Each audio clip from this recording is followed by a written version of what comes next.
មានលំអ្នក15000រៀលតែយើងគេបានខ្លះនៅ Wall Street ហ្នឹងតា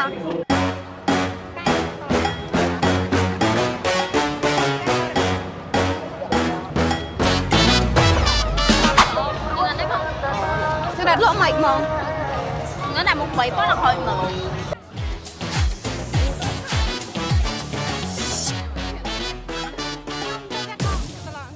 แล้วเรียกគ្នា ពីមុខហ្នឹងបងមើលជើងហើតិចមកអូមែនតើណានេះ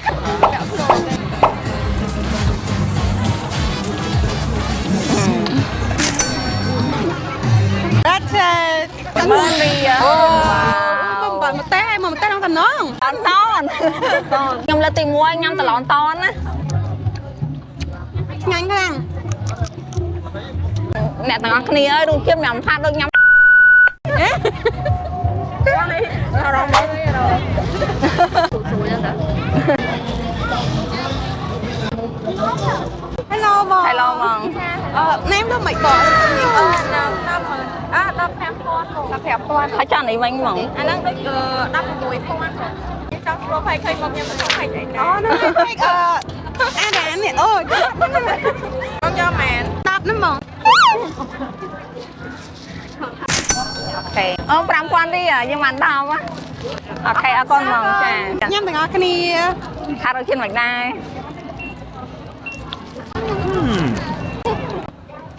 អែមឆ្ងាញ់ហើយមានម្ទេសហើយខ្ញុំចូលចិត្តយកអ្នកទាំងអស់គ្នារេចខមមិនហាងនេះហ្មងនេះ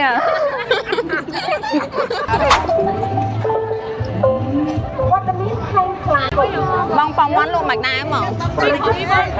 កូនក្របយើងបានអស់5,000រៀលបងអូខេអរគុណច្រើនហ្មងសម្រាប់យើងត្រូវដាក់ក្នុងថោកុំបំផ្លាញបរិស្ថានយេអូច្រើននិ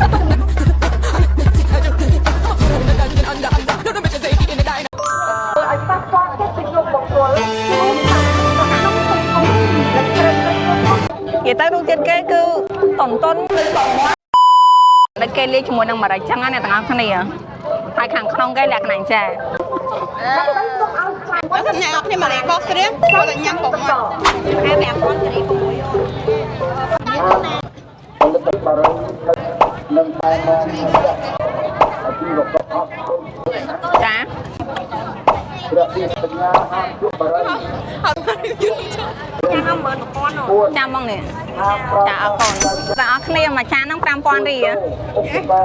ហើយការី6,000រៀលអ្នកទាំងអស់គ្នាពេលញ៉ាំនំបញ្ចុកកុំភ្លេចដាក់ម្ទេសបានរសជាតិគេthe bestហ្មងណាបើយកដាក់ម្ទេសទេរៀងស្ទើររសជាតិរបស់គេហើយអរគ្នានេះការីអូណងហើយច្បាស់មក5ពិសេសជាងគេផ្កាកប្លោកនេះផ្ការបស់ស្វាយញ៉ាំមករសជាតិរបស់the bestហ្មងណាដើម្បីរក្សាទុកជូនដល់បងប្អូនដែលបានបាទចូលបងប្អូនអ្នកទាំងអស់គ្នានេះទឹកស្លរបស់គេមានលាយជាមួយនឹងត្រី